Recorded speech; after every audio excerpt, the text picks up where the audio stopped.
Hi guys, welcome to this week's clan chat. Sorry for the wee technical malfunction there, my Wi-Fi signal is low apparently. I hope you're all having a really good bank holiday Monday. It's been amazing weather, so I hope you've managed to get out in your garden. I have had a little bit too much sun today, so I decided to come inside and do this live from indoors. Guys, if you're there, please say hello. Please hit the likes and loves. Hi Tam, let me know you're there. So this week I'm here to talk about some of my favourite dog walking spots in Edinburgh. And when I started putting the list together, I realised that there was actually loads of places. So I'm breaking it down. So this week I'm going to talk about my favourite spots within Edinburgh that you can cover in like an hour, 2 hours. And then what we'll do is we'll come back another week and I'll talk about places that are maybe slightly out with the city, that if you've got like a full day, like you've got a Sunday and you want to go on a proper adventure with your dog, some places that you can go. And that's locations that we go to on the Clan Chieftains Crusades, which I do once a month, and it's a full adventure day for the dogs. But we're not going to talk about that next week, because next week I've got something really exciting for you. I'm going to tell you about it now in case I forget at the end.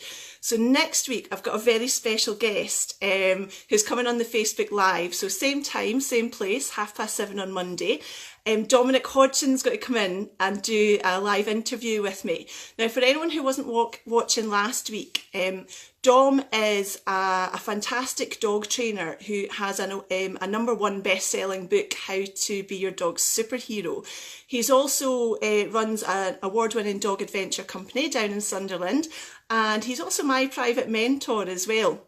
And he's absolutely fantastic at what he does, and he's very, very kindly agreed to come on next week, and he's going to give you guys some tips on how to have more fun with your dogs and little training tips and things to avoid, and he's going to answer some questions for you as well, so you really want to be here next week for that, because that's going to be really special.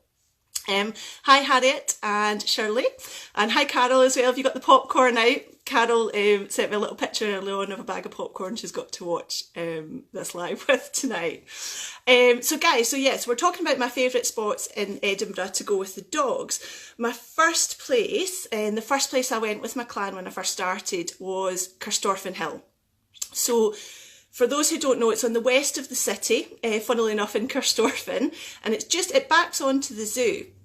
And it's really easy to drive to. There is a car park at the top of Kames Road, or you can actually park at the top of Ballgreen Road. Sorry, I'm just reading Carol's popcorn comment. So you can park at the top of Ballgreen Road and just cross over Carstorphine Road at the traffic lights, and there's a little gate there so you can get up that way. Or you can go up Clermiston Road, and actually there's a few spots along there that you can park up. And Carstorphine Hill is fantastic because there's so many ways around it, so you can go so many times and never go the same route. In fact, I mean, I've been going there for 2 years, and a couple of weeks ago I found a new path that I didn't know existed there. So there's loads of great spots, and on days like today where it's really hot, it's perfect because you can get into the woods, into the shade, and the dogs can have a really good time and you're not going to worry too much about them overheating. But also on days that aren't as hot, because let's face it, this is Scotland, there's like 3 big fields as well, so there's loads of space if you want to play fetch with your dog or you want them to have a really good run around. One thing that I would say to watch out for at Carstorphine Hill, hi Tony, hiya. One thing to watch out for at Carstorphine Hill is horses. So quite often you will meet horses with riders on them, especially on a Wednesday. That seems to be the day that they're really out. Now these horses are used to dogs, but obviously you need to be really careful. So if your dog's recall's not great, it might be worth keeping them on a lead while you're there. And if they have got good recall, just make sure you're keeping them in eyesight and have a lead handy, because I know I've come round a corner and literally come face to face with the horses before, not had enough time to sort of see them coming and get the dogs on lead. Fortunately, the dogs were all really well behaved, but yeah, it's just something to be aware of. And you're going to meet potentially deers and other dogs as well. And just on that subject, there is something that I would like to just take a couple of minutes to talk about, and that's sort of like, I think you would call it dog walking etiquette. And I'm really sorry because I know that I'm probably teaching my granny how to suck eggs here. You know what I mean? I know that a lot of you know this, but if there's even like just one person watching this that isn't kind of aware of this policy, I guess you would say, it's worth saying because it's really important. And that's if you're out walking your dog and your dog's off lead and you see a dog approaching that is on lead. It's really important that you just kind of call out to that dog's owner and check if their dog's okay with other dogs and do they want you to pop your dog on a lead. Now, like, your dog can be the most super friendly, nicest, like loveliest dog in the world. It's nothing about your dog. It's all about that dog. And you don't know that dog's history. It might be a rescue dog. It might, it might be a reactive dog. It might be really nervous or anxious. It could be a rescue dog. And that dog's owner could have been working with them for so long, trying to improve their confidence and reduce their stress. And just one experience of an off-lead dog with the absolute best of intentions running up to say hello can really knock that dog and that owner's training back quite far. And I think, like, the way to sort of to maybe put it into context, and bear with me because this might be a bit random, but imagine you're at a party, okay, really good party, we're all there. Now, I'm the kind of person who, I get drunk, I want to hug everybody, I want to drag everyone up on the dance floor and have a really good time because that's me and that's who I am. And I'm not an aggressive drunk. I don't want to fight with anyone when I'm drunk, not at all. There is that guy in the corner who's just sitting drinking, and is maybe ready for a square go at the end of the night, but that's not me. I just want to be everyone's friend. And then there's people they're maybe, backs to the wall of the party and they're having a really good time, but they're just minding their own business at the back, and not really getting hugely involved. And then Willie's like, you get drunk? No, not often. But yeah, so I could, if I'm the off-lead dog and I'm that really happy, bouncy in your face one at the party, and I could go up to these people that are standing against the wall, minding their own business. Now, some person, and I'll try to get them up to dance, you know what I mean? And there could be somebody who's like, actually, yeah, I'm cool with that, let's go and dance, and that's brilliant. And that's maybe the dog that's just on lead because maybe the dog's not got that good recall, so the owner's fine, and they're like, yeah, come on, let your dog come and say hi. But the person that I go up to in the party to try to drag onto the dance floor when I'm drunk, I don't know that maybe last year they were at a party, right? And they got dragged on the dance floor by some crazy drunk person and they fell over and they broke their leg and they were off work for 6 months because they couldn't work because they do a physical job, and then the stress of all that caused like loads of stress and anxiety for them. So now that I'm running up to them a year later trying to drag them onto the dance floor, that's causing all these issues for them. It's bringing back these bad memories, and you know what, I might even get a slap for it, because they're like, back off, I don't want to dance. And I don't know if that's a good analogy or not, but that's like, your dog could be super friendly and well-meaning and not going out to attack anyone, but you don't know that other dog's history. And it's just, and I probably talked really long about that, but it's just so important, guys, that if you see a dog on lead, or even if the dog's not on lead and they're maybe just really close to the person they're walking with, do just take 2 seconds to shout out and check that it's okay for your dog to go up and say hi. For people who have a reactive or a nervous dog, they will appreciate that so much. So it's really important. Drunk, no. Jennifer knows me too well. So anyway, I've kind of went off tangent, so we'll go back. So we talked about Corstorphine Hill. Camo Estate is my next favourite place. So Camo's also West Edinburgh, obviously, because that's where I live, so a lot of my favourite dog walking spots are.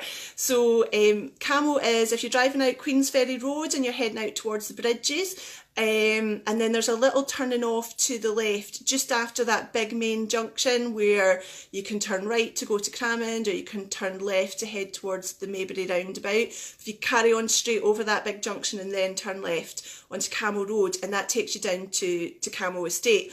So you can either park just outside the front on Camo Road itself, or the road splits right or left. You can go left, and if you follow it round, it's like a proper little windy road.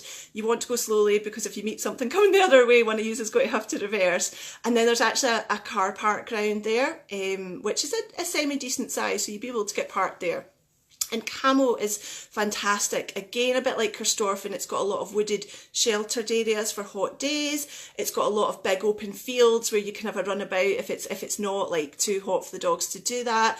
And there is like, I wouldn't call it a pond. I don't really know what you'd call it. But there is, hi Sunshine, hi Steph. There's like a body of water there, I guess. And the dogs love a swim in that, but I always try to keep them to one side, and you'll see it if you go, one side looks really stagnant and then the other side has a little bit of fresh water coming into it, the kind of far side. So I always, if I'm letting my dog, the swamp, yeah, Sunshine's dog and me had a little experience there once where he impersonated a swamp monster, actually. Came out completely covered in mud. That was a few years ago before they gave it a really good clean out. Mud Magnet Murphy. But yeah, so anyway, camel, guys, really, really good. Again, a bit like Kirstorfen, be prepared that you might bump into deer, squirrels, rabbits and stuff like that. So just be conscious of that, especially if your dog does like a chase. And let's face it, there's not many dogs that don't. But yeah, camel's a really great shout. We're so lucky to have that in Edinburgh. The next place I want to talk about is possibly my favourite spot in Edinburgh to take the dogs, especially on a nice day, and that is walking out to Cramond Island. For those of you who haven't been, you are missing such a great experience. So Cramond Beach is like northwest, I would say, and it's there's quite a big car park there. So if you just stick that into your sat nav, like Cramond Beach, it'll take you to the car park. I mean, like, Edinburgh City Council need to do some serious work on the potholes in that car park. They're a bit tragic, but it's a great big space, and you can usually get parked in the shade there as well if you sort of look for that to keep your car nice and cool. But if the tide is out and there's a big sign, and guys, please, if you haven't been before, check the sign, because it gives you the safe crossing times out to the island. So when the tide's out, you can actually walk right out to the island. You usually get about a 4-hour safe crossing time, 4 hours. I would say you want to make sure you've probably got at least 2 hours, because you're looking at maybe half an hour to walk out to the island, half an hour to walk back, and then give yourself maybe an hour to go and explore. The dogs love it. You know, dogs love the beach, don't they? The smells, and they get to paddle in the water, and then they get out to the island, which is usually, certainly during the week, it's not that busy, so you can have a good run about and a great play. And the views back over Edinburgh are just my favourite views in Edinburgh. They're amazing. And actually the picture that I used for the post about this live was actually taken from Cramond Island, looking back over at Edinburgh. So that's a great one. And if you do get out to Cramond and the tide is in, then you can absolutely go and play on the beach. The beach is fantastic. I think that's my favourite beach in Edinburgh. But if it's looking really busy and you're not really keen to go there with your dog, what you can actually do when you come out the car park and come down the steps, if you go like left and walk to where the ice cream van is, and then you can sort of turn a little bit to the left and you pass, there's a pub. I wish I knew what it was called. I don't know if anyone can help me with that, but there's a little pub there, and if you walk past that, you can actually get onto the River Almond walkway. And that's like a really good long walk. You can actually go for miles, and it takes you along the River Almond. So the dogs absolutely love that, because again, on a hot day, it's actually quite sheltered, quite shaded, but they can get into the river as well and have a really good play. And there's a great little cafe as you're walking along that way. It's called the Cramond Falls Cafe, I think, and they leave water out for the dogs as well. So that's brilliant. It's worth a stop there. But just be aware, if you see that, if you're walking out and you see that, it's maybe worth getting your dog back on lead, because there's a little bit of road.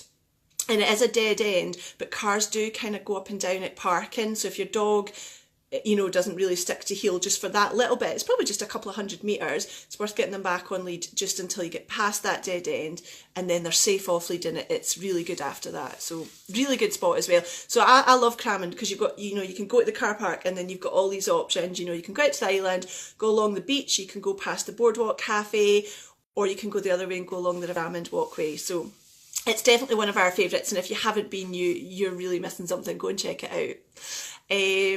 So the pub be the Cramond Inn. It could well be, Tony. Do you know what? I feel it's like, you can tell it's like a really old pub, white and black. Yeah, that's it. Tony's got it. Thank you very much. The Cramond Inn. That's the one. Definitely worth checking out. And I've heard they do really nice food as well, so you can make a little day out of it. Cool, so that's Cramond. So the next place we love to go is Arthur's Seat.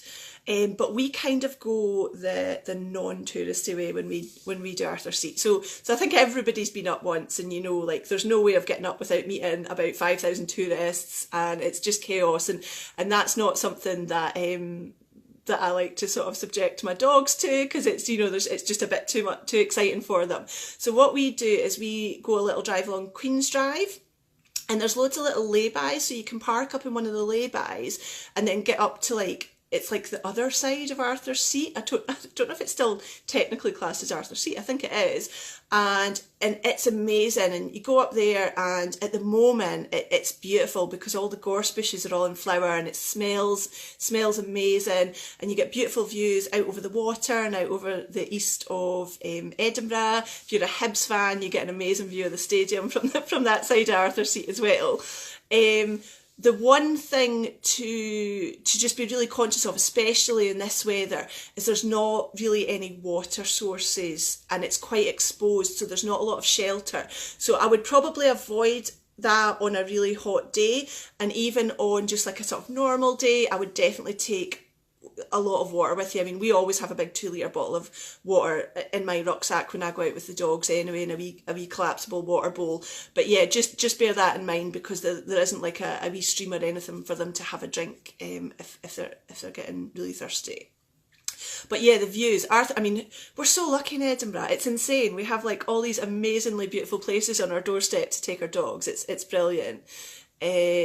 Sorry, Tam's just saying wanting to get to Edinburgh for years. Yeah, you should come. And yeah, I mean, for dog owners to come and visit this city, it's so dog friendly, and there's so many places you can go. It's just fantastic. So the last place I wanted to talk to you about was somewhere that we've only really started going quite recently with the dogs, because one of my little clan have moved a little bit closer to there, so we go there quite a lot now. And that is Blackford Hill, and then the Hermitage of Braid, which are all sort of together. And Blackford Hill's great.